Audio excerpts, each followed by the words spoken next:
Mesdames et messieurs, bonsoir et bienvenue dans Question d'actu. Nous sommes à J-12 du coup d'envoi de la Coupe d'Afrique des Nations 2025. Le Maroc s'apprête à vibrer au rythme du football africain. Une édition chargée de symboles et d'une ambition forte. Avec des infrastructures sportives de classe mondiale et une logistique novatrice, cette édition vise à établir de nouveaux standards pour la compétition continentale. 24 nations africaines vont s'affronter pour le titre suprême. Au-delà des performances sportives et des espoirs des Lions de l'Atlas, la CAN 2025 est perçue comme un accélérateur de développement, véritable levier économique et social. 24 équipes donc, 6 villes, un trophée. L'Afrique a rendez-vous avec l'histoire sur la terre marocaine et on va en parler de cette nouvelle page de l'histoire que le Royaume s'apprête à écrire. Avec vous à ma droite, d'abord, Monsieur Yassine Yatioui, vous êtes secrétaire général et chercheur associé à Neige Maroc. C'est un plaisir de vous avoir avec nous ce soir. Merci beaucoup pour l'invitation. Merci de l'avoir accepté. Puis avec moi également à ma gauche, Monsieur Aziz Daouda, vous êtes directeur technique et du développement de la Confédération africaine d'athlétisme. Bonsoir à vous. Bonsoir, merci de me recevoir. Merci d'être avec nous. Et puis Ala Mrani, vous êtes professeur universitaire, président de l'Observatoire marocain et panafricain de l'économie du sport. Bonsoir à vous. Bonsoir, merci pour l'invitation. Merci de l'avoir accepté. Alors, on va commencer avec vous, Monsieur Daouda.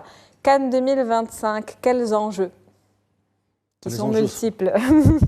Il y en a beaucoup. C'est une manifestation qui est assez transversale parce que, et bien sûr, il y a le côté spectacle, côté football, côté compétition, mais il y a tout ce qui est à côté.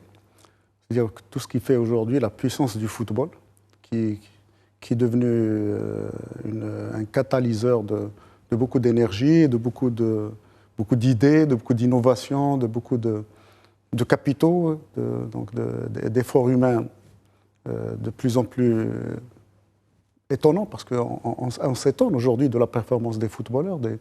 Ceux qui vont jouer ici font en général une moyenne d'une 60aine de matchs par an. Et avec une intensité qui n'a rien à voir avec l'intensité d'il y a 10 ans ou 15 ans, etc. Donc il y a ce côté sportif qui est extraordinaire. Et donc nous allons encore une fois nous régaler de ce que peuvent apporter les footballeurs africains, qui sont aujourd'hui parmi les meilleurs du monde et parmi les plus talentueux du monde. À côté de ça, nous allons avoir tout le mixage et le brassage social qu'il va y avoir, parce que les centaines de milliers de gens qui sont annoncés et vont vivre ensemble dans des espaces très réduits qui sont un stade. Un stade, c'est une 60aine de milliers de personnes, mais il y a la promiscuité. Il y a tous les ingrédients pour faire cohabiter et vivre ensemble des milliers de gens qui vont se retrouver dans la rue, donc en contact avec ce que nous sommes, nous les Marocains, avec notre culture, notre façon de vivre. Donc, si vous voulez, c'est tellement... on ne peut pas rêver meilleure fête pour l'Afrique. On ne peut pas rêver meilleure fête pour l'Afrique, Monsieur Mrani, justement. Si on devait parler des enjeux, notamment logistiques, autres que sportifs et culturels, mais logistiques et opérationnels. Déjà, à mon sens, la CAN que j'ai tant attendue, parce que la dernière CAN qu'on a organisée au Maroc, c'est à mon âge, donc c'était en 88. J'étais dans le comité d'organisation actuellement, pour vous rassurer. Exactement. Donc, du coup, personnellement, j'ai beau attendu pour voir ce moment historique, de voir cette CAN. Bon, j'ai fait beaucoup de CAN un peu en Afrique, des Coupes d'Europe, etc., des méga événements vu ma spécialité, mais cet événement-là, c'est un moment historique pour le Maroc, pour les Marocains. Si on parle d'enjeux, bien sûr, donc, au top of mind toujours, c'est l'enjeu économique, parce que quand il s'agit de méga événements, la première question qui se pose, c'est l'économie, c'est les retombées, c'est les coûts, c'est les charges, etc. Mais comme vous avez bien cité, donc, il y a aussi d'autres enjeux logistiques, opérationnels. Déjà la CAN, c'est pas vraiment, donc c'est pas l'aboutissement du projet. Ce n'est que le début du cycle, parce que l'objectif, c'est d'atteindre l'échéance 2030. Et là, cette CAN, de point de vue opérationnel et logistique, jouera le rôle d'un stress test grandeur nature pour un peu tester la compétence organisationnelle du Maroc, là où nous sommes, de point de vue logistique, de point de vue infrastructure, de point de vue gouvernance, de point de vue coordination opérationnelle qui devrait être fluide entre différentes parties prenantes, mais aussi donc, le vrai enjeu à mon sens, c'est comment créer un véritable héritage par rapport donc, à ce qu'on aura dans cette CAN et par rapport donc, à ce qu'on aura d'ici 2030. Aujourd'hui, le Maroc accueille l'Afrique, d'ici 2030, on accueillera le monde. Donc, c'est un grand laboratoire pour tester tous ces éléments-là, tous ces enjeux dont on va parler, je pense. De grands rendez-vous très attendus, de grands rendez-vous sportifs. Le premier imminent, c'est bientôt, demain, je devrais dire. Et puis le prochain dans 5 ans. Monsieur Diétioui, quelles attentes aujourd'hui ? Des attentes importantes sur le plan en fait, de cette compétition, parce que comme l'a très bien évoqué mon collègue, 1988, c'est une éternité quand même sur la dernière compétition continentale pour un grand pays de football comme le Maroc. Tout à l'heure, pour l'anecdote, j'étais donc à la gare de Rabat-Agdal. J'ai vu qu'il y a eu cette campagne publicitaire où c'était écrit Kingdom of Football. C'est la vérité. Le royaume du Maroc est un véritable royaume de football et désormais l'attente sera donc nombreuse. Et il y aura aussi ce sentiment d'appartenance aussi qui sera très important parce que c'est une compétition qui va être intergénérationnelle. Elle va concerner l'ensemble des générations composantes de la société marocaine, mais aussi la diaspora, qui sera aussi prête à venir. J'ai beaucoup de proches qui ont même organisé leurs vacances, leurs congés, pour pouvoir venir en masse et passer le plus de temps possible pour cette grande fête qui sera pas qu'une fête du football, mais également une fête pour le continent africain et dont le Maroc est un leader incontestable désormais depuis plusieurs années. Une fête pour le continent africain. Monsieur Daouda, les Lions de l'Atlas, est-ce qu'ils sont aujourd'hui prêts pour cette compétition ? En tout cas, Il n'y a pas le choix. il y a rien à faire, il y a une date. Les attentes sont grandes. Le 21, ils vont devoir être sur le terrain et performer. Non, je pense que ce qu'il faut aujourd'hui, c'est dépassionner un peu le débat quand il s'agit de l'équipe nationale. Donc, quand il s'agit des autres aspects, on peut discuter autrement, mais quand il s'agit de l'équipe nationale, devant une échéance pareille, il faut juste être solidaire de cette équipe. Et d'abord, elle ne nous apporte que des satisfactions depuis quand même 4 ans. Maintenant. Absolument. Donc, qu'est-ce qu'on a à reprocher à cette équipe ou à son staff ou à la fédération ou à qui que ce soit aujourd'hui dans le football? Je pense qu'il n'y a plus rien à reprocher à ces gens-là. Ils ont fait leurs preuves. Je pense qu'il faut leur faire confiance et plutôt leur transmettre cette énergie positive qui booste un peu les joueurs. Parce que les joueurs ne vivent pas en vase clos. Les joueurs sont sur les réseaux sociaux, les joueurs regardent de temps à autre la télévision, les joueurs sont à l'affût de ce qu'on va dire d'eux, etc. Et je pense que c'est un moment plutôt de communion nationale, d'unité derrière cette équipe, et pourquoi pas aller en finale et remporter le trophée et le garder au Maroc. Vous l'avez dit, un moment de communion nationale. Il faut être derrière notre équipe qu'on encourage très fort, d'ailleurs, aujourd'hui, s'il nous écoute. Et il y a cette attente du public aujourd'hui, le public qui s'est habitué à ces victoires et qui s'attend à de belles performances. On a un public un peu exigeant et des fois exagérément exigeant. Ce qui compte dans le sport, c'est les victoires. C'est le nombre de points que vous engrangez dans un tournoi, c'est le nombre de buts que vous marquez, quand il s'agit de football évidemment. Et cette équipe ne perd quasiment pas depuis très longtemps. Bon, qu'est-ce qu'on peut encore lui demander, en toute sincérité? C'est juste de continuer à travailler correctement comme ils sont en train de le faire. Et justement, M. Diétioui, quelles sont les clés de succès de cette CAN 2025 selon vous aujourd'hui? Les clés de succès sont nombreuses. Elles sont déjà donc purement sportives, parce que cette compétition est à cheval sur 2 années, 2025-2026 et 2026. Il y aura un chiffre rond pour le Maroc, c'est 50 ans d'attente pour cette Coupe d'Afrique et cette victoire. Donc il y aura déjà cette attente purement sportive et puis également une attente pour préparer aussi au mieux le Mondial 2026 qui va vite arriver. On a eu le tirage au sort il y a quelques jours parce que l'enjeu est également de savoir qui va être le sélectionneur pour cette Coupe du Monde 2026. Walid Regragui s'est mis une auto-pression pour cette compétition et la Fédération royale marocaine de football également, parce que s'il y a victoire, Walid Regragui sera maître de son destin et pourra continuer à être à la tête de la sélection nationale jusqu'au mondial donc américain. Si ce n'est pas le cas, et on ne l'espère pas, il pourra avoir une remise en question. Et là, une urgence aussi à 6 mois d'un mondial où le Maroc devra en plus assumer un statut de demi-finaliste.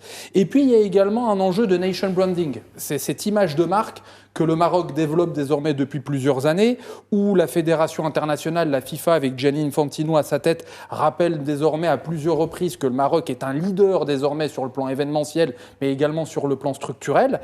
Et cet enjeu-là, ça sera de confirmer que désormais sur le terrain et sur le pratico-pratique, dans le domaine événementiel, dans le domaine du merchandising, dans le domaine de la logistique, de la sécurité, des transports, tout soit parfait, tout soit OK en vue, comme l'a évoqué mon collègue tout à l'heure, du Mondial 2030. En fait, c'est un entraînement, un grand entraînement grandeur nature que nous avons là dans 12 jours.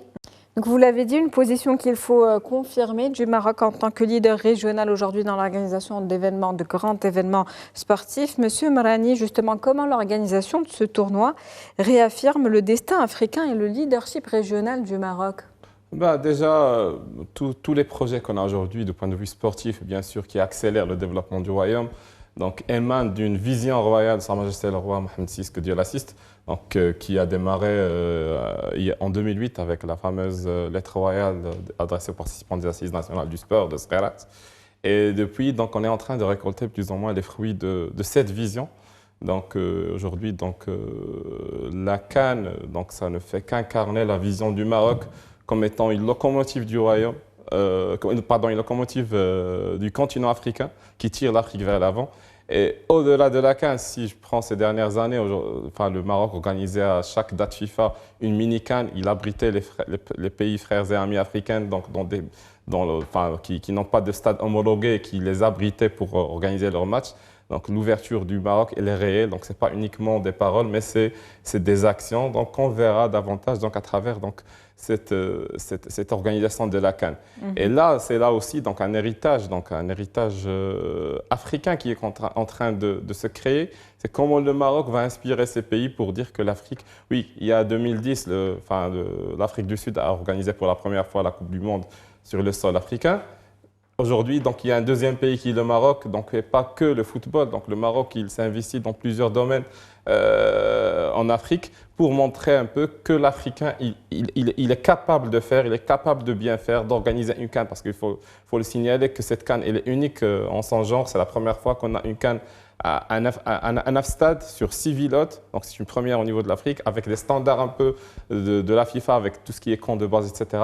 Donc l'idée, ce n'est pas uniquement d'avoir cette prétention de dire qu'on est les meilleurs en Afrique, mais c'est aussi de créer un ancrage africain et d'inspirer d'autres pays, pourquoi pas dans les futures années, pour hausser le niveau organisationnel et hausser aussi le niveau du football au niveau de l'Afrique. Et aussi le niveau organisationnel, justement, dans cette organisation, tout le monde a son rôle à jouer. Monsieur Daouda, quel est le rôle des collectivités territoriales dans la réussite de cet événement? Oui, écoutez, il faut se rappeler que le Maroc a cette tradition d'accueillir de grands événements, des événements beaucoup plus complexes qu'une compétition sportive. La toute dernière, c'est la COP. Vous avez des chefs d'État, et c'est très compliqué à organiser, sur un même site, etc., etc. Nous organisons tout le temps, à longueur d'année, il y a tout le temps des choses qui se passent dans le pays. Donc il n'y a aucun souci à se faire à ce niveau-là. C'est-à-dire le Maroc est prêt, les hôtels marocains sont réputés pour être d'une grande qualité, le transport au Maroc, on sait ce que c'est, nos routes, on sait ce qu'elles sont, nos trains, on sait ce qu'ils sont. En fait, peut-être la seule difficulté, c'est de coordonner tout ça, et ça encore le génie marocain sait faire. Donc pour moi, ce qui est important, c'est d'aller voir les autres aspects de cette CAN et mettre un focus sur l'héritage. Et l'héritage, c'est un peu nous tous qui sommes responsables de ce qui va se passer, nous citoyens. En fait, dans les contacts qu'on va avoir avec les gens qui vont venir, dans la façon de les accueillir. Parce que les accueillir, ce n'est pas forcément les mettre dans les hôtels, etc. Ils vont y être, de toute façon. Il faut bien qu'ils passent la nuit quelque part, qu'ils aillent dans des restaurants, etc. Mais ils vont se balader dans les rues, ils vont aller dans les commerces. Il faut qu'ils soient bien reçus dans les commerces, il ne faut pas qu'il y ait d'arnaque, il ne faut pas qu'il y ait... Oui, c'est tous ces aspects-là sur lesquels il va falloir capitaliser et faire attention déjà, de façon à ce que l'image dont parlait Samrani tout à l'heure, l'image du Maroc, de ce Maroc locomotive africaine, etc., se consolide dans l'esprit de tous. Et que cette expérience soit le mieux vécue possible. Exactement. Et que ces gens-là reviennent et qu'ils soient tous nos ambassadeurs. Parce qu'aujourd'hui, toute la coopération qui a été initiée par le Maroc, tous les projets sud-sud, etc., ils ont besoin d'un soutien social aussi, d'un soutien politique. Et comment vous allez le cultiver si les populations ne sont pas avec vous? Voilà. Aujourd'hui, toutes les populations africaines vont être représentées chez nous, quasiment toutes. Et celles qui ne sont pas représentées vont nous voir à la télévision, donc ils vont nous suivre. Et il ne faut pas qu'il y ait une seule note, négatives qui puissent sortir de cette CAN. Et ça, nous en sommes tous responsables, pas uniquement le comité d'organisation ou les hauts responsables du pays, mais chacun des citoyens, le chauffeur, le taximan, le restaurateur, le commerçant, tout le monde est responsable pour que ça réussisse sur ce plan-là. Parce que pour le reste, il n'y a pas de problème. Vous l'avez dit, pour le reste, il n'y a pas de problème. En tout cas, vous l'avez très bien dit, il y a des investissements colossaux qui ont été mobilisés depuis quelques années déjà. Il y a en termes d'infrastructures de transport qui sont un chantier aujourd'hui prioritaire d'hébergement. En tout cas, le Maroc est prêt logistiquement parlant, Monsieur Liassioui. Très logistiquement, il y a quand même un aspect où le Maroc va peut-être être à flux, on va dire, de tension, c'est le domaine hôtelier. C'est le domaine hôtelier où, par exemple, dans les grands axes, comme la ville de Tanger, qui sera une ville haute de la compétition, et également la ville de Rabat, il y aura peut-être ce souci, en fait, à la fois de l'hôtel classique et puis de la réservation via les plateformes que l'on peut connaître, comme par exemple le géant américain Airbnb. Pourquoi ? Parce que les lits, pour l'instant, manquent encore. C'était dans le dossier FIFA déposé par le Maroc pour le Mondial 2030 et il a été déposé donc il y a quelques années. Et pour l'instant, par exemple, dans une ville comme Tanger, il y a encore un manquement à ce niveau-là. Donc il va falloir vraiment se préparer au mieux. Créer des alternatives, avoir aussi un observatoire, ça serait très important d'avoir un observatoire peut-être affilié à l'UM6P ou à l'université Mohamed V de post-événement, de post-Cannes 2025 pour créer un SWOT, pour créer en fait les forces, les menaces, les opportunités pour ensuite préparer au mieux ce Mondial 2030, surtout par exemple dans l'aspect de logement et d'hébergement, parce que dans le domaine, comme l'a très bien évoqué M. Daouda, dans le domaine sécuritaire, dans le domaine également logistique, tout est prêt. Par exemple, il y a eu très récemment le sommet Interpol, également à Marrakech, où l'ensemble des participants, pour la majorité en plus occidentaux, ont vraiment salué et ont félicité l'expertise et l'excellence organisationnelle marocaine. On reste toujours donc dans cette optique de laboratoire grandeur nature pour le Mondial 2030. Monsieur Marani, le sport aujourd'hui, un outil de soft power ? Absolument. Donc absolument, le Maroc, depuis quelques années, utilise le sport comme soft power, bien sûr, bien comme d'autres pays. Et on n'a qu'à voir l'effet Maroc 2022. Il y a eu quelques jours donc, le Festival international de Marrakech, au Jordi Foster qui avait dit que j'ai connu le Maroc, j'ai eu envie de le visiter après le sac de l'exploit de l'équipe nationale en 2022 au Qatar. Certes, ça n'a pas été encore chiffré, mais c'est palpable. Donc, il y a une corrélation entre l'exploit. Là, je reviens un peu, j'ouvre une petite parenthèse par rapport est-ce que les Lions sont prêts ? Quand j'ai dit ils n'ont pas le choix, c'est pas un stress. C'est les supporters qui parlent, mais aussi donc c'est pas un stress négatif parce que le sport fonctionne avec ce qu'on appelle le trickle down effect. Donc c'est une théorie qui le succès sportif il inspire et dynamise et entraîne donc un effet positif pour les autres domaines. Et là, je cite l'exemple de France 98 qui était organisatrice, mais aussi qui a gagné beaucoup, surtout sur le champ social.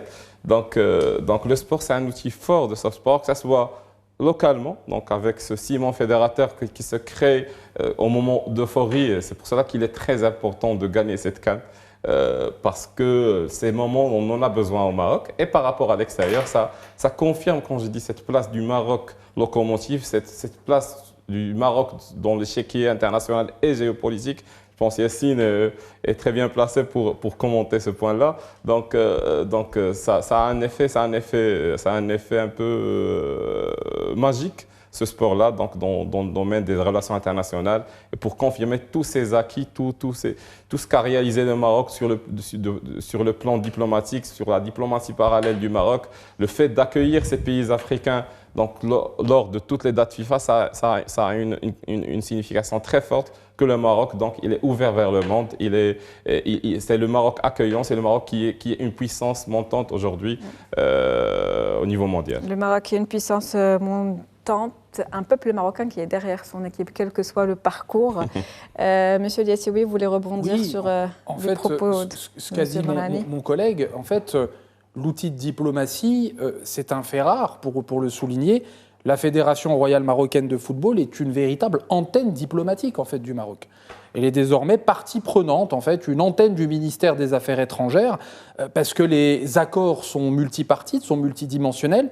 La Fédération royale marocaine de football est la fédération qui a tissé le plus de partenariats ces dernières années, plus de 40 depuis l'arrivée de Fawzi Lekja en 2014 avec les fédérations frères africaines.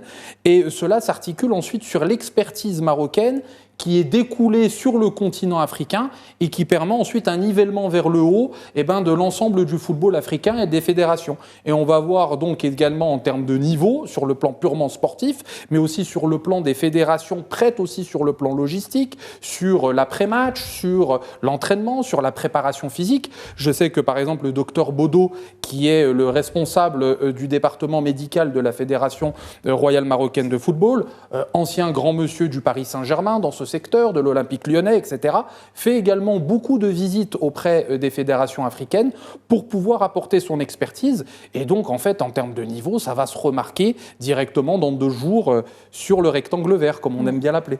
Une expertise marocaine qui porte ses fruits, comme vous le dites, Monsieur Diasséwi. Justement, Monsieur Daouda, est-ce que c'est une expertise qui peut s'exporter aujourd'hui sur le continent? Certainement. Et elle s'exporte déjà. Parce que le fait déjà de recevoir les matchs tout à l'heure, cette année, on a parlé. Il y a eu des moments dans les éliminatoires, notamment de Coupe du Monde, où on a eu 5, 6, 7 matchs africains au Maroc. En même temps, quasiment un peu plus que ce que nous allons avoir comme densité pendant la CAN. Parce que pendant la CAN, on sait quels sont le nombre de matchs par jour. Et là, en un week-end, on avait 6, 7 matchs africains sur des terrains, donc dans des terrains homologués. Et Dieu sait qu'il y en a beaucoup qui sont homologués, parce qu'on parle aujourd'hui des 6 terrains de la compétition, mais il y en a d'autres qui sont aussi bons, qui auraient pu aussi recevoir la CAN. Donc, mais vous savez, la seule difficulté, et c'est dommage, enfin c'est dommage, mais c'est comme ça, bon, c'est les calendriers qui le font, c'est que la CAN, enfin, il va y avoir un télescopage avec les vacances de fin d'année, qui sont une période de grand tourisme, de pic au Maroc, notamment à la ville de Marrakech. Et là, bon, malheureusement, on va perdre des clients. On va en gagner, si vous voulez, sur d'autres villes, etc. Mais sur Marrakech, on va en perdre parce que je ne sais pas qui va prendre le dessus. Est-ce que ce sont les vacanciers, ceux qui viennent pour le réveillon ou ceux qui vont venir pour le football? Mais en tous les cas, ce sera l'occasion de découvrir d'autres régions du Maroc. Voilà, ça va être plein. Ça va être plein. Et je ne sais pas si... Alors là, l'information malheureusement manque. On ne sait pas s'il y a déjà une coordination au niveau des centres régionaux du tourisme, etc., pour justement pouvoir faire profiter les villes à côté, enfin les possibilités qu'il y a à côté des grandes villes, etc. Parce que instinctivement, quand vous allez dans un pays, pour regarder un match à Marrakech, vous allez viser Marrakech. Alors qu'en fait, vous pouvez aussi habiter à quelques kilomètres de Marrakech et profiter de Marrakech. On en revient à ces retombées économiques dont on parlait tout à l'heure. Il va y en avoir, mais ce qui est très bien quand on organise une manifestation sportive comme ça, c'est que le public sportif est très flexible, est très malléable. Et il est d'une flexibilité invraisemblable. C'est-à-dire que les gens vont peut-être arriver à Casablanca et puis décider d'aller habiter je ne sais où, etc. À la dernière minute, mais vraiment, sac à dos, etc. Les gens vont se débrouiller. Ils s'adaptent. Voilà, ils s'adaptent. Et c'est en cela que ce que nous allons leur réserver comme accueil humain sera important, parce qu'il va falloir leur faciliter la vie. Parce que vous allez avoir des jeunes qui vont débarquer du Sénégal, de Côte d'Ivoire ou de France ou de je ne sais où, avec juste un sac à dos, quelques centaines d'euros, et qui ont un billet parce qu'ils l'ont acheté sur Internet, mais qui doivent passer la nuit quelque part. Oui. Et heureusement, on est un pays très hospitalier, donc on s'attend à ce que notre peuple fasse les choses comme il se doit. Monsieur Amrani, justement, on parlait là des retombées économiques. Ouais, juste pour compléter un peu ce que disait Daouda, c'est par rapport donc à cette nouvelle clientèle. Bon, nouvelle clientèle parce que... À ce dynamisme, il parlait de dynamiser justement le tourisme autour de ce stade. On est plein dedans, on est dans le tourisme sportif parce que, par exemple, là, j'ai fait la Coupe du Monde en Russie, au-delà de Saint-Pétersbourg et Moscou. Donc j'avais la curiosité de découvrir cette Russie. Donc je suis allé à des villes comme Nijni Novgorod dont je ne connaissais même pas l'existence. Et du coup, ça m'a permis un peu de découvrir un peu la culture locale. Et oui, je suis un supporter de foot, mais ça m'a permis aussi de se reconvertir donc un peu dans une conquête un peu du territoire. Et là, je donnerai un chiffre qui a été publié par la CAF. Donc, au terme de la deuxième phase de la vente des billets, il y a eu 95 nationalités qui ont acheté les billets à travers le monde. Donc, avec le top 10, donc au-delà, bien sûr, des Français, des Espagnols que je considère marocains parce que c'est les voisins, il y a beaucoup de gens de la diaspora. Il y a aussi des gens qui viennent de l'Australie, de la Nouvelle-Zélande, du Hong Kong, de la Thaïlande, de la Chine, du Brésil. Donc, bien sûr, donc c'est une diversification, c'est un stress supplémentaire à gérer, mais je pense que c'est un stress positif parce que effectivement, donc peut-être qu'on va gagner de nouvelles parts de marché, de nouveaux pays qui vont découvrir le Maroc à travers, bien sûr, cette compétition footballistique. En tout cas, des touristes qui seront les ambassadeurs du Maroc. Exactement, comme l'a bien parce qu'effectivement, là, on est bien dedans, on est bien dans cette question d'héritage et aussi d'impact, parce que c'est la question qui se pose, quel est l'impact économique de cette CAN ? Bon, il ne faut pas se mentir, donc l'expérience des méga événements a montré que l'impact immédiat, il est minime vu tout ce qui a été déboursé pour se préparer à l'événement. Donc, mais plutôt, donc, quand on parle d'un impact, d'une vision long-termiste qui va créer cet impact, bien sûr, donc avec une stratégie pour convertir effectivement ce supporter de foot à un nombre qui va venir. Donc, on ne va pas lui vendre uniquement l'expérience de 90 minutes, mais une expérience à vie pour le reconvertir en ambassadeur durable du pays. Pour rester sur cette vision long-termiste, justement, M. Diatibi, au-delà du tourisme immédiat, comme le disait à l'instant M. Marani, quelles sont les stratégies pour assurer justement la structuration pérenne de l'économie du sport après la CAN et après le Mondial 2030 également au Maroc? Post-CAD, il sera essentiel, par exemple, de mener des collaborations d'expertise avec le Royaume-Uni et l'Espagne, dont on a une santé diplomatique excellente. Et ça permettrait en fait d'avoir et l'expertise, par exemple, du Royaume-Uni via le produit Premier League, un partenariat également avec l'Espagne via le produit Liga, pour en fait mener à bien un véritable tourisme du sport. Parce que pour beaucoup, par exemple à Londres ou à Madrid, il y a énormément de touristes qui viennent uniquement pour un week-end, afin de voir un match du Real Madrid, du FC Barcelone, d'Arsenal ou encore de Manchester United. Et donc, il va falloir également mener cela à bien, parce que le développement du championnat national, la Botola, sera essentiel pour également l'avenir de notre football, avoir une formation également locale. On sait que l'US Touarga, par exemple, est un excellent ambassadeur dans ce domaine de formation, qui a fourni pas mal de joueurs qui ont été champions du monde des moins de 20 ans. Et donc, également, il va falloir aussi faire un partenariat public-privé avec la Sonarges, qui donc est dans la gestion des grands enceintes et des grands stades marocains.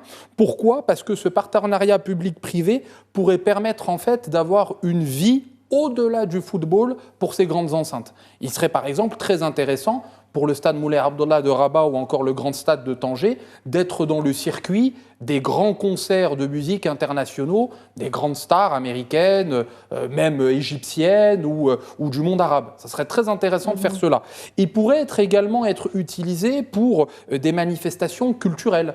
Par exemple, le stade de Tanger pourrait être bénéfique pour un Mawazine du nord du Maroc afin de mener à bien toute la culture du nord du pays qui a cet héritage à la fois berbère, à la fois arabo-andalou.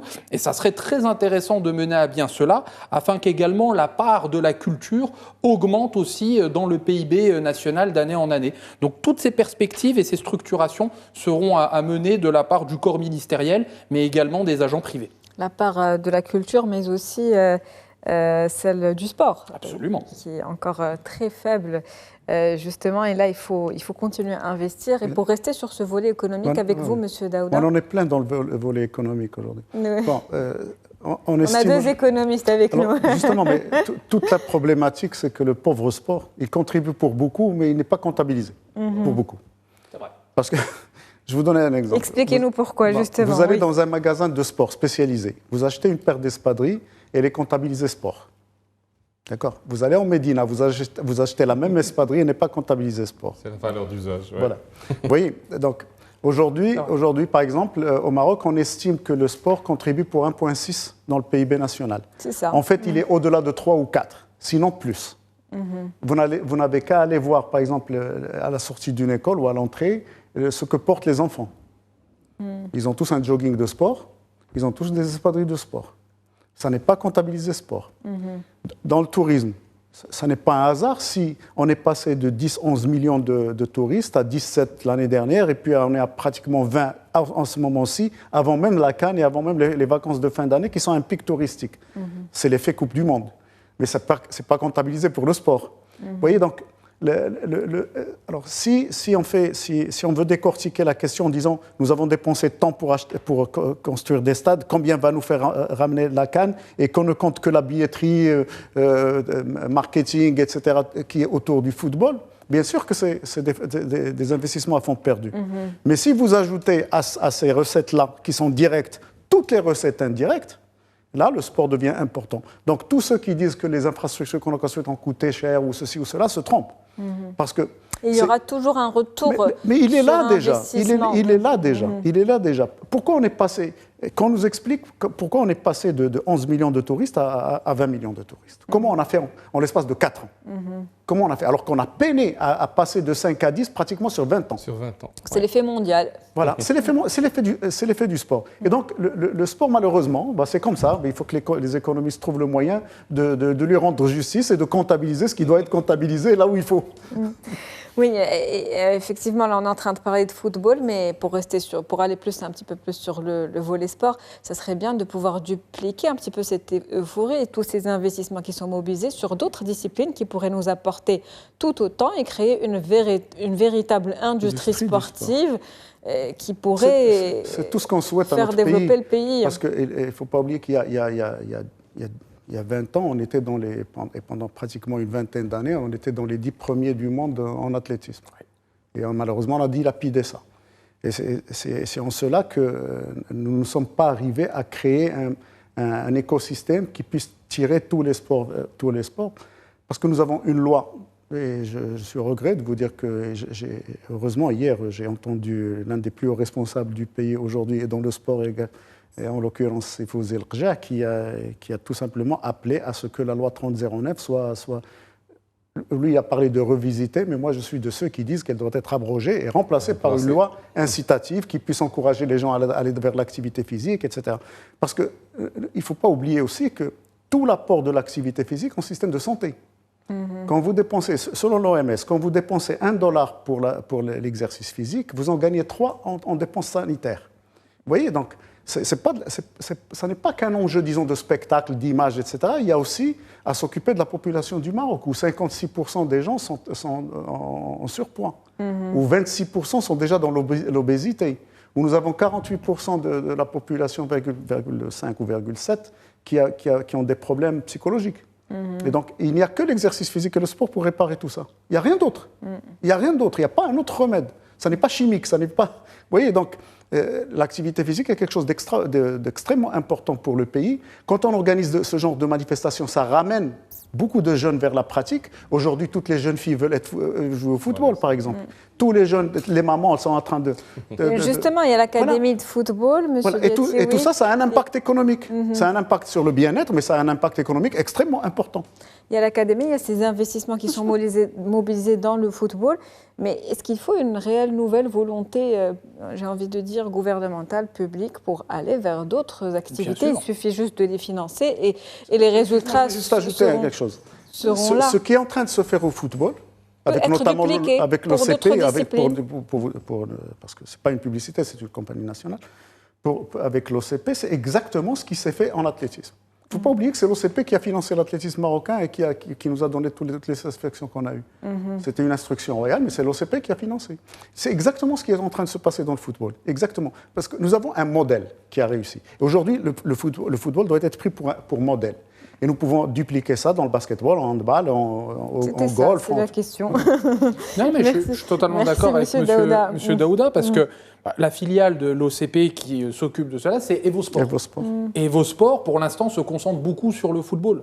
Mais il va falloir dupliquer cela, comme l'a très bien évoqué M. Daouda, à d'autres sports. Pour créer d'autres locomotives. Bien sûr, parce que M. Daouda évoque l'athlétisme, qui est un sport roi depuis de nombreuses décennies au Maroc, mais il y a également les sports de combat, où la diaspora marocaine, présente en Belgique, présente aux Pays-Bas, et sont vraiment de réels ambassadeurs en fait du Maroc dans les grandes compétitions internationales de ces sports de combat. Essayons de les inciter pour revenir au royaume, apporter leur expertise et leur expérience, afin également d'apporter à cette jeunesse cette volonté de diversifier leurs pratiques sportives. Et dans le domaine professionnel, il serait... À se professionnaliser également. Aussi, absolument. Et puis dans le domaine professionnel, comme l'a très bien évoqué M. Daouda, c'est cette question aussi de l'obésité, du fait de la non-pratique du sport. Il serait très intéressant d'avoir un partenariat public-privé. Et même le sport en entreprise. C'est ce que j'allais évoquer. C'est ce que j'allais évoquer. Les syndicats patronaux devront véritablement en fait mener des partenariats avec donc le ministère de l'Éducation et des Sports pour avoir par exemple une obligation, mais vraiment textuelle et législative, d'une pratique au moins hebdomadaire. Commencer déjà à 1 heure, 2 heures de pratique hebdomadaire, ça serait déjà très bien. Et puis ensuite, augmenter la part selon, bien évidemment, la taille de l'entreprise. Ça serait déjà un très bon levier pour l'avenir de la société. Je rajouterai un point parce que là, vous allez parler de volonté gouvernementale. Et là, on est la conjoncture, bien sûr, donc on est plein dedans parce que c'est la fin du mandat du gouvernement à l'approche des élections. Aujourd'hui, avant d'arriver à un nouveau gouvernement, un nouveau mandat, une nouvelle vision et stratégie, parce qu'on sait qu'on a tendance, malheureusement, au Maroc, dans la politique, de refermer la réforme, comme a bien cité Sa Majesté au niveau de sa lettre royale. Donc, on fait souvent ça.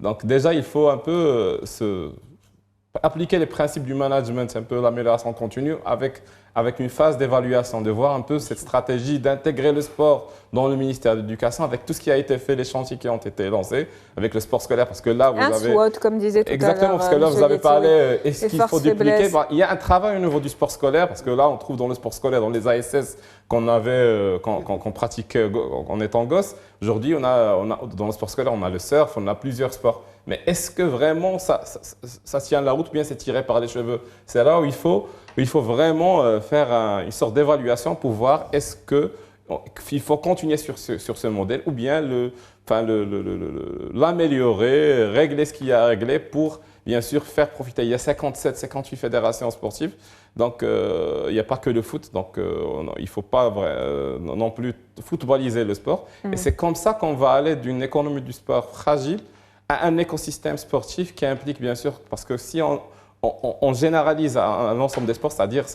c'est bien sûr ça va se transposer sur la population. Donc il y a une bonne partie de la population marocaine, des régions, parce que aussi il faut le citer, il y a des sports qui peuvent marcher dans quelques régions et pas dans d'autres. Il ne faut pas s'acharner par exemple à développer tel sport, le surf, c'est pas dans des zones où il n'y a pas de plage par exemple. D'où le besoin de faire ces analyses, ces bilans. Exactement, bien sûr. Et c'est là le rôle aujourd'hui de l'université, de la recherche scientifique. Parce que aujourd'hui, au sein de nos universités, il y a l'IRFC avec l'époque de M. Daouda qui sont initiateurs un peu de la recherche scientifique dans le sport, dans les sciences du sport. Aujourd'hui, il y a d'autres instituts de sciences du sport qui ont vu le jour depuis 2016 et on est en train de développer des recherches, que ce soit l'impact de la pratique sportive au sein de l'entreprise, sur le capital humain, le sport scolaire, etc.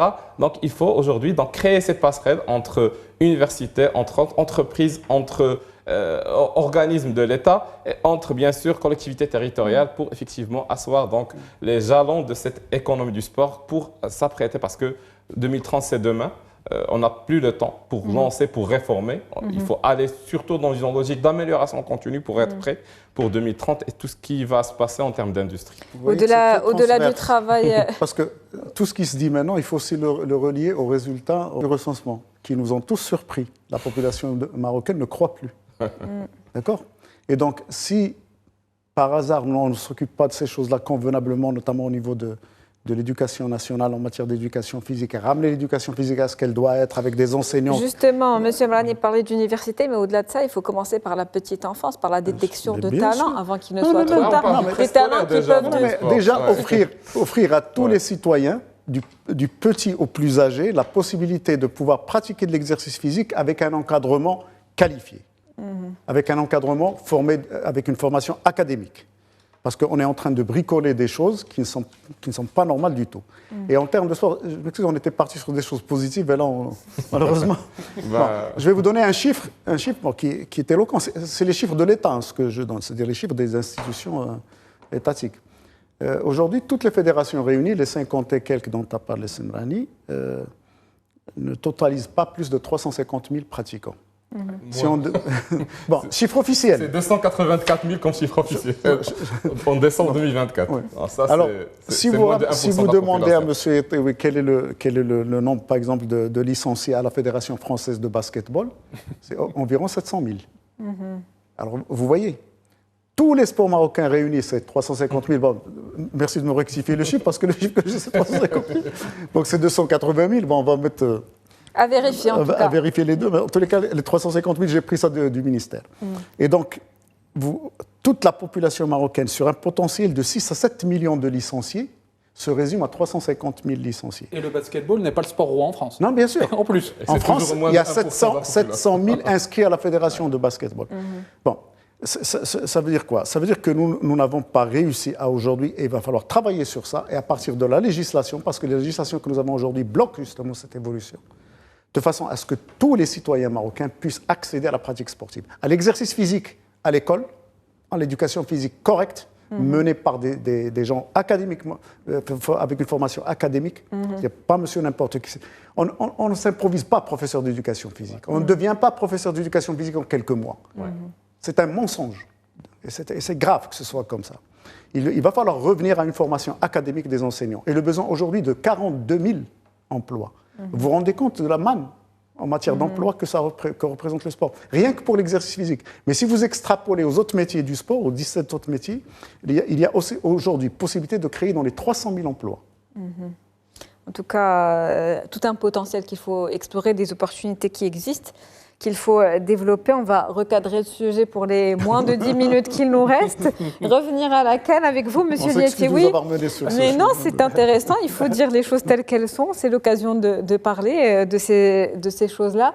Donc, un événement qui, il faut dire, va permettre aussi de stimuler l'innovation avec la connectivité 5G qui a été lancée il y a à peu près un mois maintenant, la digitalisation des services, et ça, c'est quelque chose qu'on peut déjà aussi appliquer pour revenir à ce laboratoire grandeur, justement, qu'on est en train de... En fait, c'est un déploiement accéléré des infrastructures numériques qui se déroule en ce moment au Royaume, avec de nouveaux services, avec cette vision 2030 aussi, de cette digitalisation voulue par les autres instructions royales.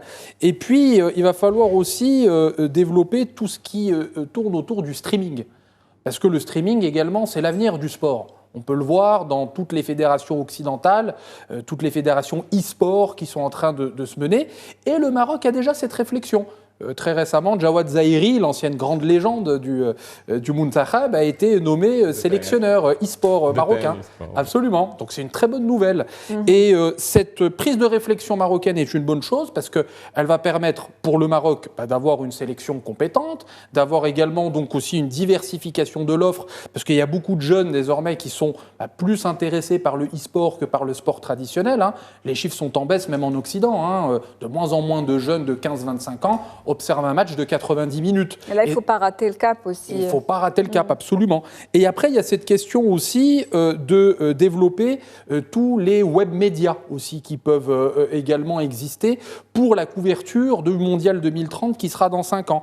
Il y aura peut-être de jeunes influenceurs marocaines et marocains qui vont utiliser cette CAN 2025 pour levier de développement de leurs canaux d'information. Eh bien, soutenons ces jeunes femmes, ces jeunes hommes également, pour qu'ils soient les ambassadeurs également du Maroc de demain avec ce Mondial 2030. Et il faut également, je pense qu'il serait important aussi d'avoir un Made in Morocco au niveau de la billetterie. Parce que là, pour l'instant, les matchs de la sélection nationale sont administrés par WeBook, pour l'instant, qui est une société saoudienne. Mais il serait important de commencer également à se préparer, d'avoir vraiment un Made in Morocco, une centralisation aussi de la billetterie au sein du Royaume, surtout que les ingénieurs... Parlant de création d'emplois, justement. Création d'emplois, et puis les ingénieurs au niveau de l'informatique, c'est pas ce qui manque au Maroc. On est une référence internationale connue et reconnue un peu partout dans le monde. Donc il va falloir également avoir cette prise de réflexion. Le mot de la fin, Monsieur Daouda, pour conclure. Écoutez, merci. Vous avez tout dit. Non, mais on attend avec impatience cette CAN, et puis on se félicite aussi des résultats de notre équipe en championnat arabe. Et tout est beau, quoi. Merci à vous, Monsieur Aziz Daouda. Je rappelle que vous êtes directeur technique du développement de la Confédération africaine d'athlétisme. C'était un plaisir de vous avoir avec nous. Un plaisir pour moi, madame. Merci à vous, également, Monsieur Ala Mrani. Je rappelle que vous êtes professeur universitaire, président de l'Observatoire marocain et panafricain de l'économie du sport. C'était un plaisir. Un plaisir partagé. Déjà, un mot pour finir. Donc, vous parlez d'enjeux. L'enjeu, ce n'est pas ce que la CAN va apporter au Maroc, mais ce que le Maroc va décider d'en faire. Donc, c'est ça le vrai enjeu. On revient à cette question d'héritage. Exactement. Et puis, enfin, merci à vous, Monsieur Yassine Yatioui. Je rappelle que vous êtes secrétaire général et chercheur associé à Neige Maroc. C'était un plaisir. Merci beaucoup. Et puis, j'ai une chose. On est à 12 jours là, de la Coupe d'Afrique des Nations. Madame Khamlichi a été une excellente ambassadrice ces dernières années pour promouvoir l'économie du sport féminin, etc. Donc j'ai un petit cadeau à vous offrir. C'est ce maillot du Muntakhab. Je vais le porter pour encourager notre équipe. Je suis déjà en Cannes. Merci à vous, donc, chers messieurs, pour ce débat et très bonne soirée à notre public.